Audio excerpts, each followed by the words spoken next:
여러분 안녕하십니까? 오늘은 어둠 가운데서도 빛이 되는 우리 그리스도인들의 아름다운 삶의 이야기를, 헌신의 이야기를 전하고 싶습니다. 주님은 놀라우신 분입니다. 때로는 징계도 하시고요. 때로는 우리를 어둠 가운데 던지기도 하십니다.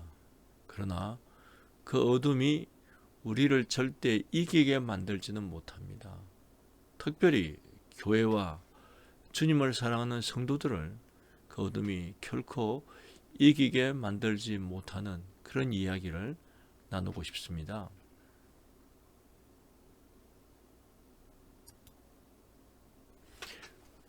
어떠십니까? 보시는 게 좀 부담스러우시죠? 이 바이러스 때문에 전 세계가 다 어렵습니다. 위축되죠. 두려워합니다. 그리고 서로 신뢰를 잃어버리고 있습니다. 그러나 하나님은 이 가운데서도요, 놀라운 일을 행하셨습니다. 놀랍기도 하지만 또 한편으로는 우리에게는 슬픈 이야기이기도 합니다.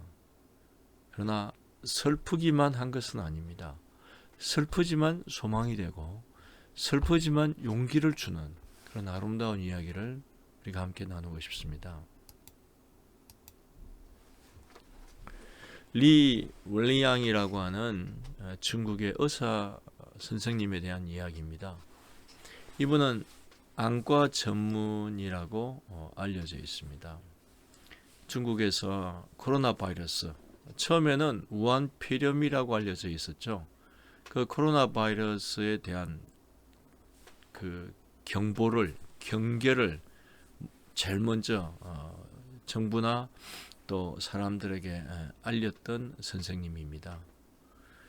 그리고 본인만 아는 것이 아니고 정부에게만 말한 것이 아니고 웨이보라고 하는 SNS를 통해서 침상에서 함께하며 환자들과 함께하며 계속해서 소식을 전해서 중국을 깨우고 또 전 세계를 깨웠던 분. 그래서 많은 사람들이 미리 준비하게 함으로 생명들을 구한 일에 큰 역할을 하신 분입니다. 그분이 돌아가셨습니다. 이분의 죽음에 대해서 중국 인민일보조차도 국가적 슬픔이라고 말했습니다. 그런데 왜 이분을 소개하면서 요한복음 15장 13절 말씀, 친구를 위하여 자기 목숨을 버리면 더 큰 사랑이 없나 라고 하는 이 말씀을 인용하냐면요, 이분이 중국의 지하교회의 성도입니다.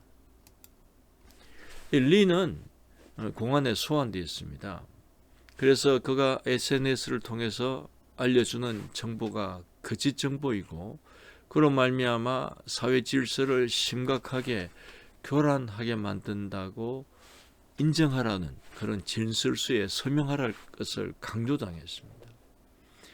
이 리뿐만 아니라 그와 함께 공안 조사 대상이 되었던 분이 8명이고요. 그 중에 한 명이 이분이었습니다.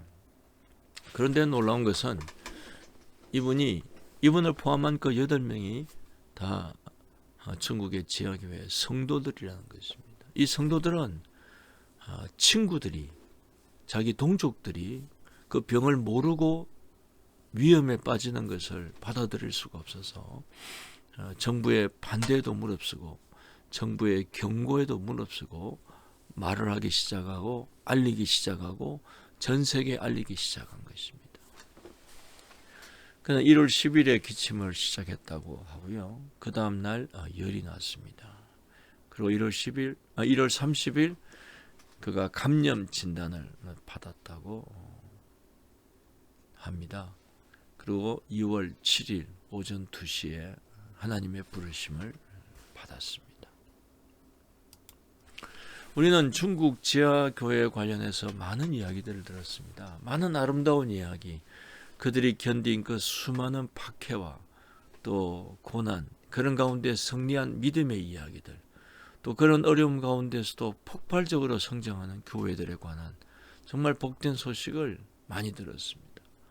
앞으로 세계 교회를 움직일, 또 세계 복음화를 감당할 교회는 중국 지하 교회가 될 것이라고 그렇게 생각들을 많이 했습니다. 아마 또 그렇게 되기를 우리가 충분히 소망하고 기대할 수 있습니다. 그래서인지 중국 정부는 이 교회를 그냥 버려두지 않고 정부의 통제 아래 두거나 아니면은 위축시킬 수 있게 되기를 바랐습니다. 박해를 시작하는 거죠. 특별히 최근에 와서는 새로운 종교 조례를 만들어서 사진에도 보는 것처럼 교회를 부수기도 하고요. 또 사람을 잡아 가두기도 하는 그런 일들을 많이 했습니다. 그 중에 한 도시가 우한이었습니다. 이런 우한에서 전 세계를 흔드는 어려움이 출발한 것은 우리는 어떤 의미가 있는 것으로 생각을 해야 합니다.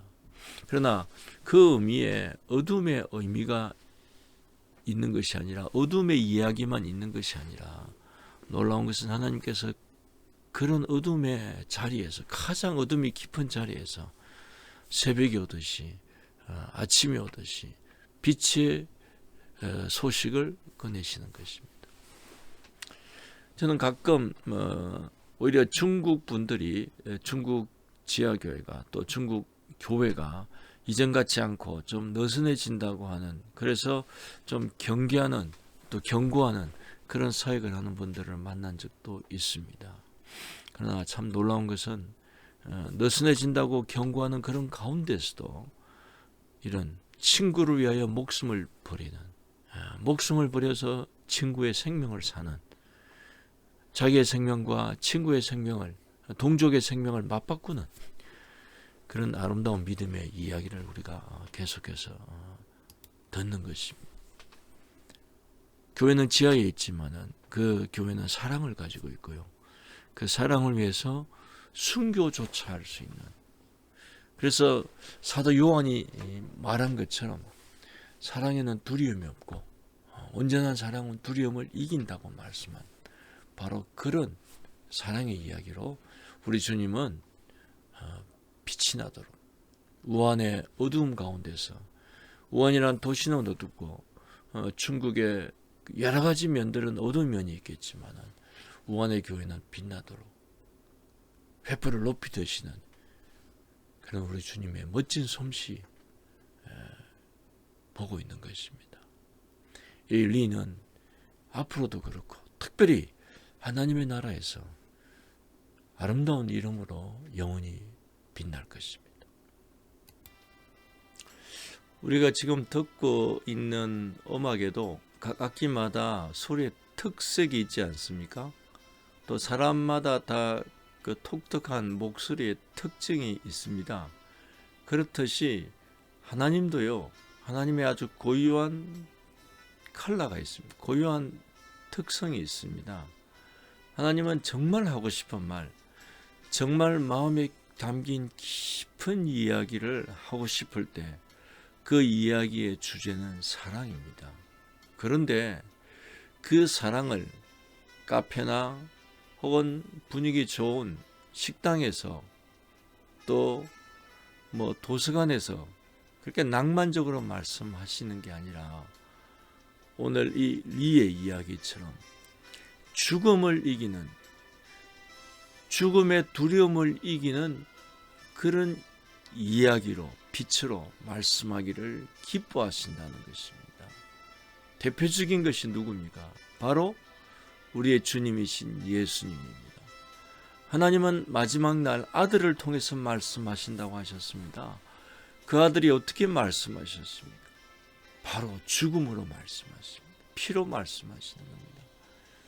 두려움을 이기는, 죽음의 두려움을 이기는 사랑, 그 사랑의 이야기로 온 인류에게, 오늘 저와 여러분들에게 말씀하시고 싶어하는 하나님의 음성이 오늘 중국 땅을 덮은, 중국을 덮은, 또 전 세계를 덮은 이 죽음의 두려움 가운데서 빛나는 리 형제의 그 순교와 같은 생명을 주는 친구에 대한 사랑, 동족에 대한 사랑, 그 사랑을 통해서 하나님은 오늘도 우리에게 하나님 살아계시고 하나님의 메시지의 주제인 사랑을 다시 한번 우리에게, 우리의 마음에, 우리의 영혼에 울려 퍼지게 하시기를 원하시는 것입니다. 이 주님의 음성이 저와 여러분에게 이 어둠의 시간, 어둠이 깊어져 가는 때에 위로와 소망과 용기와 도전이 되기를 진심으로 축복합니다.